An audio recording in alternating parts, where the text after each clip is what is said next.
नमस्कार साथियों। तो स्वागत है आपका हमारे चैनल एएसटी ज्ञान वॉल्केनो में। तो आज हम जानेंगे कैसे श्री कृष्ण ने किया था काले वन का वध। श्री कृष्ण द्वारा जब कंस का वध कर दिया गया तो उसकी पत्नियां अर्थात कंस की पत्नियां अस्थि और जो सुस्थि थी वह मथुरा छोड़कर वापस अपने पिता जरासंध के पास लौट आई। जरासंध जो था वह मगध का राजा था। कृष्ण के द्वारा कंस वध का सुनकर जरासंध आग बबूला हो गया और उसने कृष्ण से बदला लेने का निश्चय कर लिया। जरासंध अपनी सेना को एकत्रित कर मथुरा की ओर चल दिया श्री कृष्ण से युद्ध करने के लिए। जरासंध के मथुरा पहुंचने पर कृष्ण और बलराम भी बड़ी बहादुरी से लड़े और जरासंध को बंदी बना लिया। बलराम जरासंध को मारना चाहते थे पर कृष्ण ने उन्हें जरासंध को छोड़ देने के लिए कहा, जिससे वह और बड़ी सेना लेकर दोबारा आक्रमण कर सके। कृष्ण के द्वारा सोचा गया यह विचार बिल्कुल सही निकला। जरासंध ने 17 बार मथुरा पर आक्रमण किया पर हर बार उसकी हार ही हुई।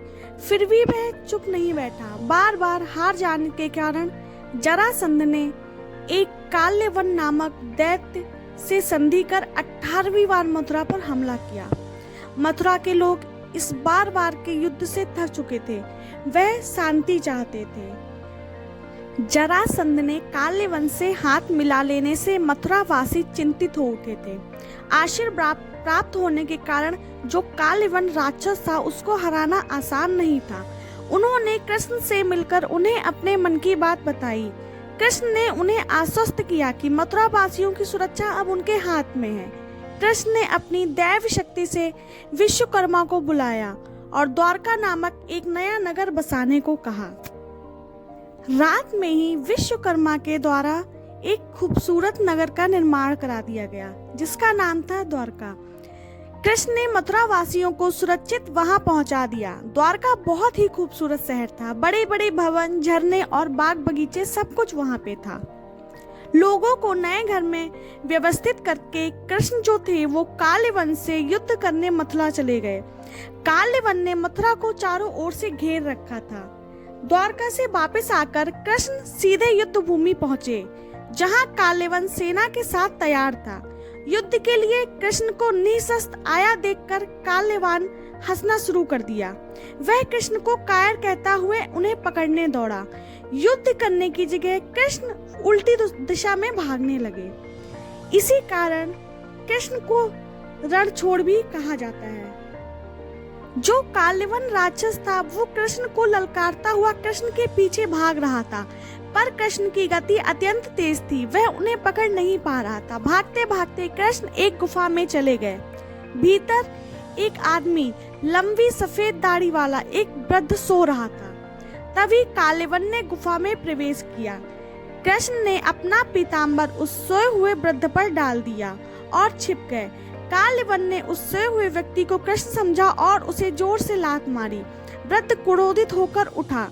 उसने काल्यवन को देखा। उसकी आंखों से एक ज्योति निकली और काल्यवन तुरंत भस्म हो गया। इस तरह काल्यवन का अंत हुआ। अब आखिर ये कौन वृद्ध व्यक्ति था जिसकी सिर्फ ज्योति से ही काल्यवन नामक राक्षस का वध हो गया, वह जलकर भस्म हो गया? तो आइए हम बताते हैं। राजा मुचुकुंद, उस वृद्ध व्यक्ति का नाम था राजा मुचुकुंद। गुफा में सोए हुए वृद्ध राजा मुकुचंद थे। वे अत्यंत पराक्रमी राजा थे। उन्होंने देवी देवताओं की युद्ध में सहायता करी थी। बाद में कार्तिकेय जब देवताओं की सेना के सेनापति बन गए तब मुचुकुंद वापस अपने राज्य लौट आए थे, पर तब तक कई वर्ष व्यतीत हो चुके थे और सभी रिश्तेदार जा चुके थे।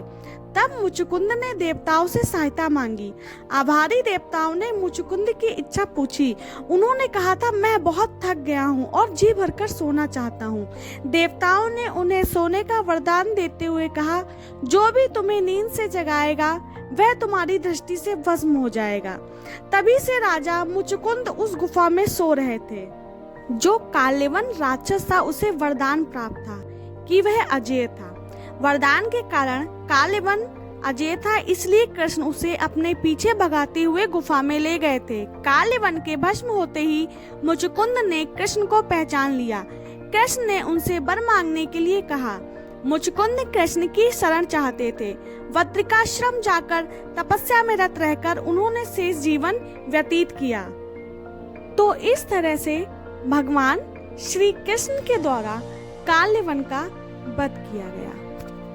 धन्यवाद। हमारे चैनल को सब्सक्राइब करना बिल्कुल भी ना भूलें। राधे राधे।